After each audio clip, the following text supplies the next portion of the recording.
Rebellion against Moses and Aaron, chapter 16.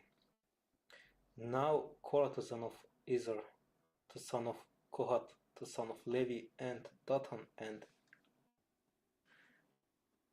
Abiram, the sons of Eliab, and the sons of Pelet, sons of Reuben, spoke. And they rose up before Moses with some of the children of Israel, 250 men of the children of Israel, rulers of the congregation, chosen members of the council, and men of note. They gathered together against Moses and Aaron, and said to them, Let it be understood by you that all the congregation are holy ones, and the Lord is in them. Why then do you exalt yourself above the congregation of the Lord? So when Moses heard this, he fell on his face, and he spoke to Korah and all his company, saying, God examines and knows those who are his and who are his holy ones, and he brings them to himself, and those he chooses for himself he brings to himself. Do this, take censers, Korah and all his company, put fire in censers in them before the Lord tomorrow, and it shall be that the man the Lord chooses. This is the Holy One, and let this be sufficient for you, O sons of Levi. Then Moses said to Korah, Hear me, you sons of Levi. Is this a small thing to you that the God of Israel separated you from the congregation of Israel to bring you near to himself, to serve the liturgies of the Lord's tabernacle, and to stand before the congregation to serve them, and that he brought you near, you and all your brethren, the sons of Levi, with you? Are you seeking the priesthood also? Those you and all your company brought together are against God. Furthermore, who is Aaron, that you murmur against him? Then Moses sent to call Dathan and Abiram, the sons of Eliab. But they said, We will not come up. Is this a small thing, that you brought us up out of a land flowing with milk and honey, to kill us in the desert, and set yourself over us as a ruler? Even if you should bring us into a land flowing with milk and honey, and give us an inheritance of field and vineyards, you will put out the eyes of these men. We will not come up. Then Moses was very heavy of spirit and said to the Lord, May you pay not attention to their sacrifice. I have not taken a desirable object from any of them, nor have I harmed any of them. Then Moses said to Korah, Sanctify your company and be ready tomorrow before the Lord, you and they, as well as Aaron. Let each take his censer, put incense in it, and bring his censer before the Lord. 250 censers, but you and Aaron, each with his censer. So every man took his censer, put fire in it, laid incense on it, and stood at the doors of the tabernacle of testimony with Moses and Aaron. Those Korah gathered all his company against them at the door of the tabernacle of testimony. Then the glory of the Lord appeared to all the congregation. The Lord then spoke to Moses and Aaron, saying, Separate yourself from among this congregation, and I will utterly destroy them at once. Then they fell on their faces and said, O God, the God of the spirits of all flesh, if one man sinned, will the Lord's anger be on all the congregations?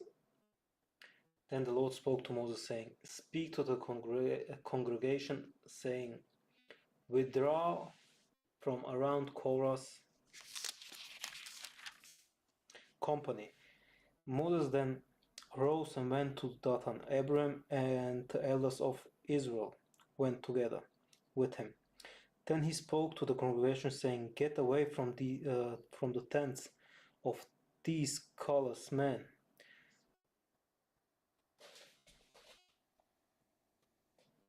Touch nothing of theirs, lest you perish together with them in all their sin. So they got away from around Korah's tent.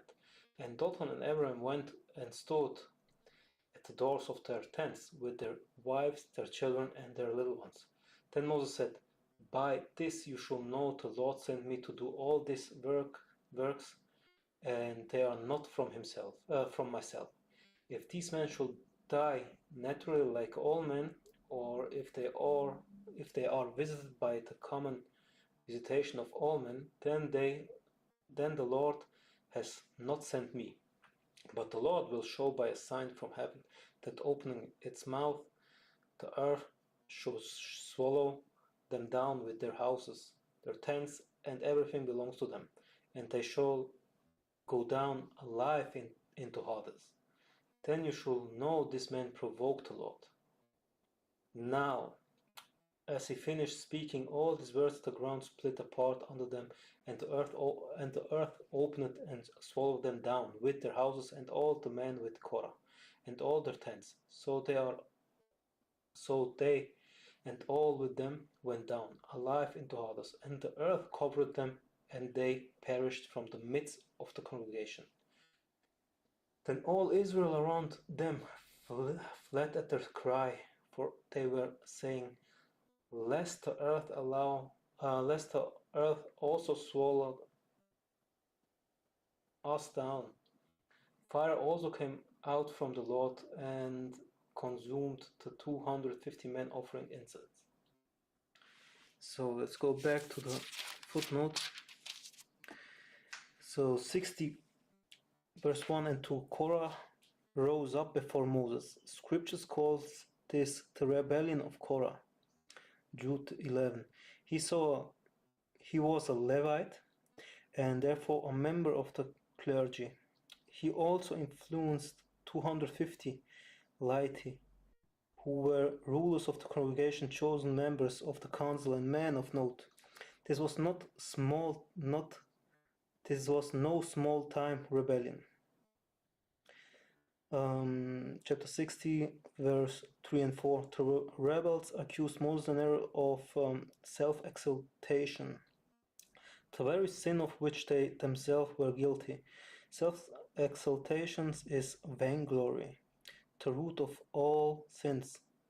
Moses, on the other hand, fell on his face, for he was the most humble man in all the earth. It is fine to be praised by another, but not by oneself. Let your neighbor praise you and not your own mouth, a stranger and not your own lips. However, one is tested when praised by others, but a man is tested by the mouth of those who praised him. Korah, however, failed this test, for he loved the praise of men more than the praise of God. Chapter 60, 22 to 24, Moses raised a crucial question before the Lord. If one man sinned, will the Lord's anger be on all the congregation? The Lord's answer was clear: withdraw from around Korah's company. In other words, the Lord's answer was no. Furthermore, Korah's sons were not guilty because of their father's sin, for they did not perish with him. Moses questioned the Lord's answer, and the longevity of Korah's son refute the false doctrine of original sin. This evil doctrine teaches that Adam's offspring, all mankind, are guilty before God because of their father's transgression. The teaching is false because each man is guilty before God of his own transgression.